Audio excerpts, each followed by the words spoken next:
What's going on, YouTube? This is Louis of the Way It Kicks channel. Happy 2026 to everyone out there. Hopefully everyone has had a great start to the new year as I have. Definitely appreciative to be able to see another year here. And man, let me tell you, with the lineup we have for 2026, it's looking like it's going to be a great year. Don't know whether or not it's actually going to compete with 2025. And shout out to my guy Purple Haze, because I know he's been waiting for me to make that confession, and I have made that confession that, listen, 2026 is going to be a great year, but I believe 2025 overall will still be, edging it out just a little bit. That being said, man, appreciate you guys being tapped in. In this video itself, I kind of want to do a prelude, right, to what we know is coming out, especially with some of the hype shoes.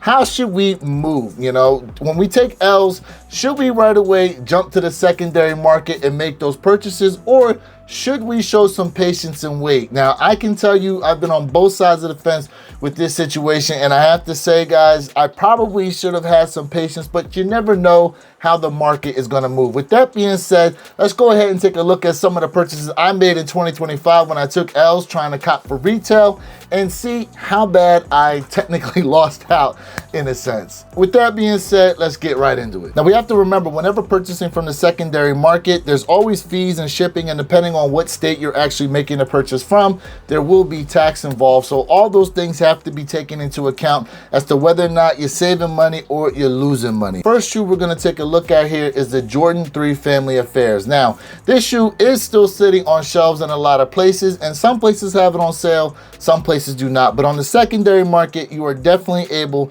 to save you some bread already. As you can see here, the initial buy-in price that I had on StockX was $136. Now, with taxes and fees and all that, out the door price came out to $157.90. Now, right now, in stores, a lot of the places are discounting them around that price point. So in a sense, I definitely saved a bunch of money buying them on the secondary market versus what they're retailing for. And you also have to remember, I wear sizes 11.5 and 12. So a lot of times it can go either which way as to whether or not, if you do wait to purchase from a retail store, whether or not your size is going to be available. My big footers out there, you know exactly what it is I'm talking about. But in this sense here, I definitely saved some money. So this was actually a smart move on my part. But let's go ahead and move on to the next shoe. All right, next up we have the Jordan 1 Sales. Now, this is a shoe here that came out in late 2025. It is the last Jordan 1 that released to 2025, and I really like these.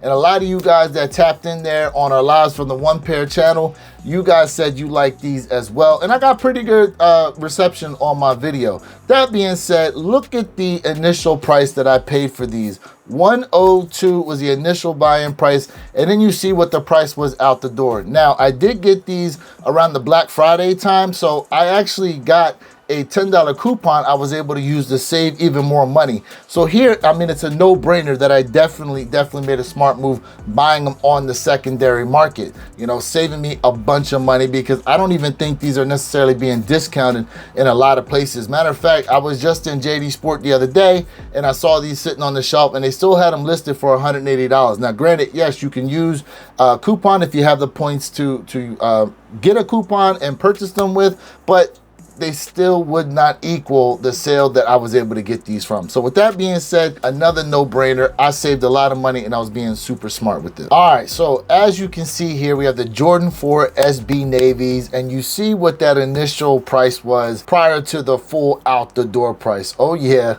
total of $500 out the door. Now, what are the Jordan 4 SB Navies going for now? Well, take a look at this. Yes, sir, I definitely could have saved some money executing some patience and purchasing that shoe. But again, you don't know how these things are going to go. A lot of times these collab shoes especially, they will shoot up in price, not necessarily go down. But this isn't the only one, so stay tuned. And here goes another one, the Jordan 1 Union Shadow Chicago's. And yeah, I definitely could have executed a whole lot of patience.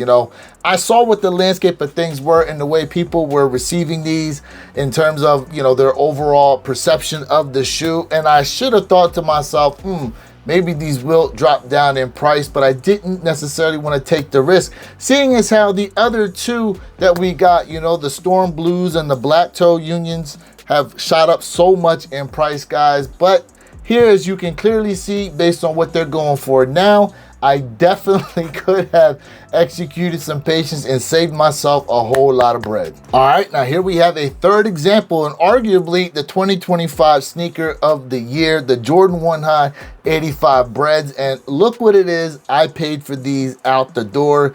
And now take a look at what they're going for currently, guys. Yes, once again, here's another shoe, surprisingly, that had you executed some patience, you would have been able to save a bunch of money on. And these things prior to release day were going for over $1,000 or more, guys. And so to see the prices down here, especially in that size 12 around $445 for such a well executed shoe, a limited shoe to where there was only about 10,000 pairs out there, it is super surprising to see. But it does beg the question, should we execute some patience here in 2026? Now, here goes an example of where not being patient actually saved me a ton of freaking money.